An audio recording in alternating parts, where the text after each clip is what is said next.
Hello everyone. तो आज हम स्टार्ट कर रहे हैं प्रिपरेशंस ऑफ बेंजीन। ठीक है, तो शुरू करते हैं। सबसे पहले प्रिपरेशन ऑफ बेंजीन की अगर हम बात करें तो ये इंडस्ट्रियल मेथड्स पे भी प्रिपेयर किए जाते हैं। ठीक है, और लेबॉर्ट्री मेथड्स भी इसके काफ़ी हैं। हम जो स्टडी कर रहे हैं ये लेबॉर्ट्री मेथड है। कमर्शियली ये कोल टार से काफ़ी प्रिपेयर किया जा सकता है बेंजीन। ठीक है, शुरू करते हैं लेबॉर्ट्री मेथड से। सबसे पहला मेथड आ जाता है साइक्लिक पॉलीमराइजेशन ऑफ इथाइन। हमें बेंजीन प्रिपेयर करना है। ठीक है, साइक्लिक पॉलीमराइजेशन ऑफ इथाइन। हमने जब पॉलीमराइजेशन रिएक्शन की थी उसमें भी हमने देखा था कि किस तरह से हम बेंजीन की प्रिपरेशन कर रहे हैं। ठीक है, इसमें भी हमें वही करना है। क्या, हमारे पास है एक इथाइन मॉलिक्यूल कुछ ऐसा, ये हम ले लेते हैं 3 मॉलिक्यूल और ये रिएक्शन हो रही है रेड हॉट आयरन ट्यूब में और रिएक्शन चलती है एट 873 केल्विन पे। यहाँ से जो ये है बनाता है बेंजीन इस तरह से। ठीक है, ये तो हमें पता चल गया किस तरह से। अब देखो ये बनाता किस तरह से है। ठीक है, एक इथाइन मॉलिक्यूल यहाँ आ गया, एक इथाइन मॉलिक्यूल यहाँ आ गया और एक इथाइन मॉलिक्यूल हम यहाँ ले लेते हैं। ठीक है, यहाँ पर ट्रिपल बॉन्ड है। एक बॉन्ड यहाँ शिफ्ट हुआ, एक बॉन्ड यहाँ शिफ्ट हुआ और एक बॉन्ड यहाँ शिफ्ट हुआ और इनके पास डबल बॉन्ड रह गए और इसने बना दिया बेंजीन। इस तरह से बेंजीन जो है इथाइन से प्रिपेयर हो जाता है। ओके, नेक्स्ट हम लेते हैं डीकार्बोक्सिलेशन ऑफ। नेक्स्ट है हमारा डीकार्बोक्सिलेशन ऑफ एरोमेटिक एसिड्स। ठीक है, सेकेंड प्रिपरेशन ले रहे हैं हम डीकार्बोक्सिलेशन ऑफ एरोमेटिक एसिड्स। इसमें क्या होता है,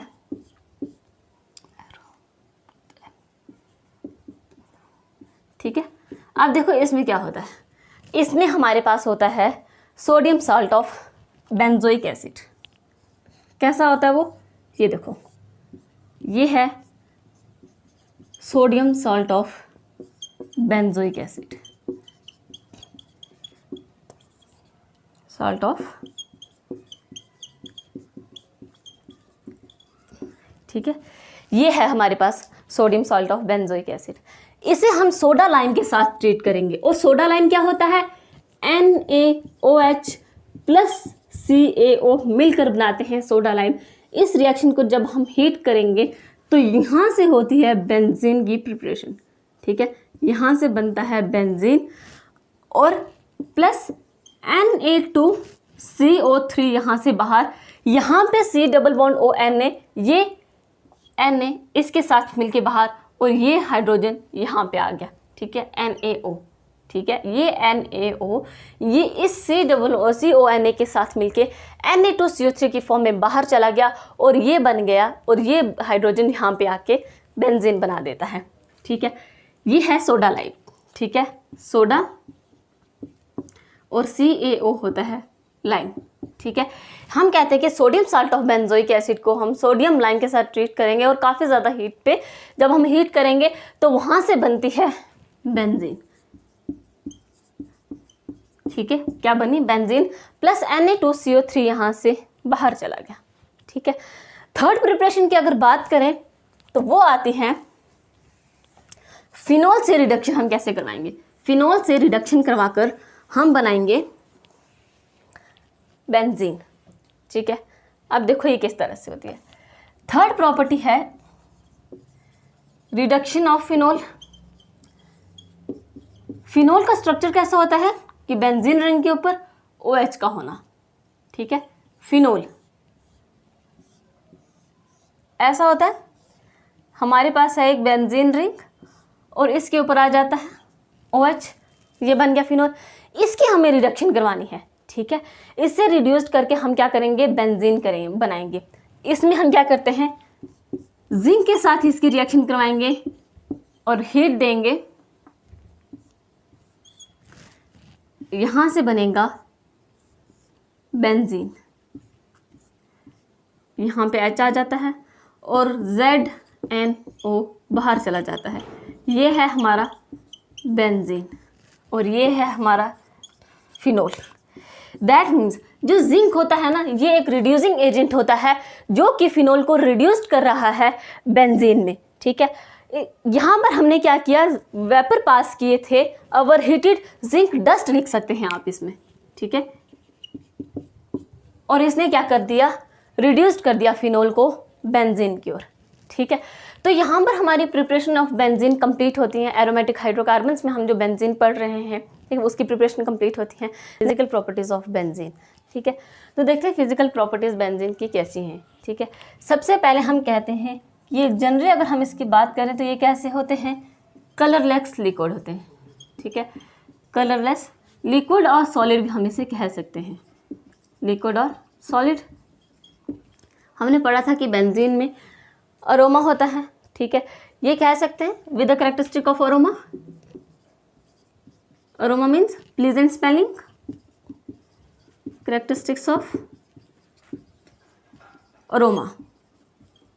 ठीक है, जनरली कलरलेस लिक्विड होते हैं और solid with the characteristics of aroma. ठीक है, जो बेंजीन होता है इसमें नेफ्थलीन बॉल्स की जैसे स्मेल होती है ना, बिल्कुल बेंजीन की भी वैसी होती है। Benzene has smell like naphthalene. ठीक है, नेफ्थलीन की स्मेल तो सबको पता होती है, बिल्कुल वैसी ही स्मेल होती है बेंजीन की भी। ओके, नेक्स्ट हमें ये भी पता है कि बेंजीन क्या है, नॉन पोलर नेचर का है, नॉन पोलर इन नेचर। ठीक है, इसके बाद अगर हम इसकी बात करें नेक्स्ट प्रॉपर्टी की तो वो आ जाती है इसकी डाइपोल मोमेंट। बेंजीन की डाइपोल मोमेंट जो होती है वो कितनी आ जाती है, 0। ठीक है, डाइपोल मोमेंट इसकी आ जाती है 0। फिफ्थ प्रॉपर्टी है कि जो इसकी सॉल्युबिलिटी होती है, सॉल्युबिलिटी की अगर हम बात करें तो ये फॉलो करते हैं लाइक डिजॉल्व लाइक को, फॉलो लाइक डिजॉल्व लाइक, ये इस फिनोमिना को फॉलो करते हैं।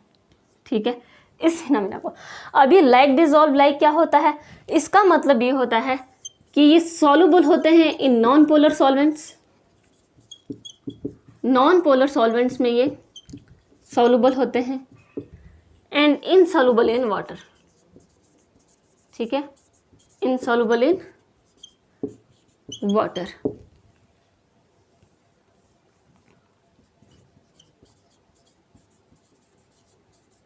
ठीक है, लाइक डिजॉल्व लाइक फिनोमिना का यह मतलब हो गया कि ये सॉल्युबल होते हैं नॉन पोलर सॉल्वेंट्स में और इनसॉल्युबल होते हैं वाटर के केस में। ठीक है, यहाँ पर तो बेंजीन की फिजिकल प्रॉपर्टीज कंप्लीट होती हैं। नेक्स्ट हम देखते हैं इसकी केमिकल प्रॉपर्टीज में, और केमिकल प्रॉपर्टीज में हम सबसे पहले लेते हैं, हमने कहा था कि बेंजीन में इलेक्ट्रोफिलिक सब्स्टिट्यूशन रिएक्शंस होती हैं। पहले हम उसका मैकेनिज्म देखेंगे, देन हम उसकी रिएक्शंस की बात करेंगे। ठीक है, इलेक्ट्रोफिलिक सब्स्टिट्यूशन रिएक्शन का मैकेनिज्म देखते हैं।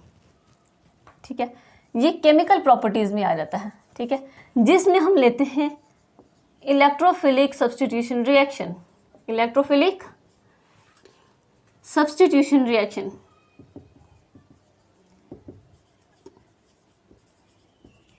इलेक्ट्रोफिलिक सब्स्टिट्यूशन रिएक्शन देखते हैं। ठीक है, हमने ये देखा कि इसमें क्या होता है, प्रेफरेंस जो है वो सब्स्टिट्यूशन रिएक्शन को मिलती है, एडिशन रिएक्शन को नहीं मिलती। अब यहाँ पर हम रीजन देखते हैं कि ऐसा क्यों होता है, क्योंकि जो अटैकिंग इलेक्ट्रोफाइल होता है ना,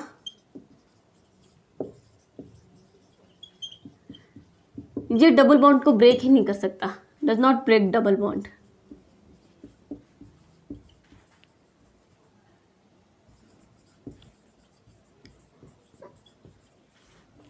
डबल बॉन्ड ऑफ बेंजीन। ठीक है, बेंजीन के डबल बॉन्ड को ये ब्रेक कर ही नहीं सकता। क्यों नहीं कर सकता, क्योंकि रेजोनेंस की वजह से वो डबल बॉन्ड जो होता है वो काफ़ी ज़्यादा स्टेबलाइज्ड हो जाता है, और इसलिए सिर्फ H पॉजिटिव जो है वो सब्स्टिट्यूट हो जाता है बेंजीन रिंग से। ठीक है, बेंजीन रिंग से सिर्फ क्या हो जाता है, H पॉजिटिव सब्स्टिट्यूट हो जाता है। ठीक है, इसी इलेक्ट्रोफिलिक सब्स्टिट्यूशन रिएक्शन का अब हम देखते हैं मैकेनिज्म। ठीक है, मैकेनिज्म में सबसे पहला स्टेप आता है, स्टेप 1 की अगर हम बात करें, स्टेप फर्स्ट ये कहता है फॉर्मेशन ऑफ इलेक्ट्रोफाइल, फॉर्मेशन और जनरेशन ऑफ एन इलेक्ट्रोफाइल। ठीक है, एक ही बात है, बुक में जनरेशन ऑफ एन इलेक्ट्रोफाइल लिखा है। ठीक है, ठीक है, इस तरह से लिख सकते हैं हम, बिल्कुल। आप देखो कि इलेक्ट्रोफाइल किस तरह से जनरेट किया जाता है। फॉर्मेशन ऑफ एन इलेक्ट्रोफाइल में हम देखते हैं, सबसे पहले हम ले लेते हैं क्लोरीन, इसकी रिएक्शन हम करवा रहे हैं AlCl3 के साथ। यहाँ पे क्या होता है कि AlCl4 negative plus Cl positive बाहर, और ये क्या बन गया, क्लोरोनियम आइन। ठीक है, ये एक इलेक्ट्रोफाइल बन गया। सिमिलरली एक और हम देखते हैं CH3Cl प्लस, इसे भी हम AlCl3 के साथ हम जब इसकी रिएक्शन करवाते हैं तो AlCl4 तो बाहर जाएगा ही जाएगा, प्लस CH3 भी बाहर जाएगा। ठीक है, और ये बन जाता है methyl radical, cation, methyl cation. ठीक है, ये भी क्या है, एक इलेक्ट्रोफाइल है। ठीक है, ये भी क्या बना, एक इलेक्ट्रोफाइल बना। अगर हमारे पास ऐसा कुछ हो, CH3 C double bond O Cl plus AlCl3, तो इसमें भी क्या होगा कि AlCl4 तो बाहर जाएगा नेगेटिव की फॉर्म में, plus CH3 C double bond O positive जो है बाहर चला जाएगा। तो इस तरह से हम क्या करते हैं, इलेक्ट्रोफाइल जनरेट करते हैं। ठीक है, नेक्स्ट स्टेप में क्या आता है कि जो इलेक्ट्रोफाइल हम जनरेट करते हैं उसको अटैक करेंगे। ठीक है, उसकी अटैकिंग देखेंगे, that means attack of electrophile, और वहाँ से एरेनियम आयन की फॉर्मेशन होगी। ठीक है, देखो कैसे, स्टेप 2। ठीक है, हम स्टेप 2 देखते हैं। यहाँ पर है attack of electrophile, attack of electrophile and formation of arenium ion, formation of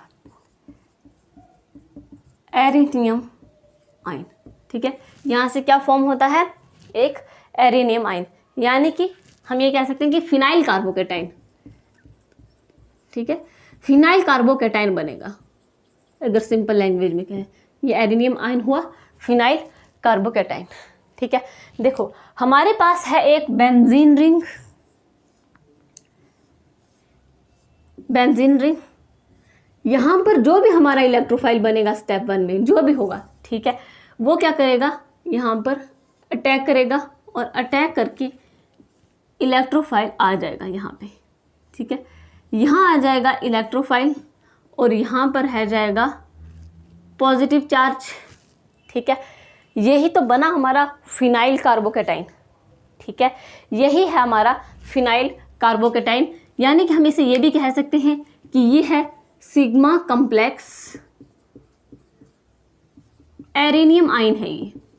ठीक है, ये है एरेनियम आयन, सिग्मा कॉम्प्लेक्स भी कह सकते हैं। यहाँ पे जो ये वाला कार्बन है, ये sp3 हाइब्रिडाइजेशन शो करता है। ठीक है, ये क्या करता है, sp3 हाइब्रिडाइजेशन यहाँ पे ये शो करता है, ये कार्बन जो यहाँ पे है।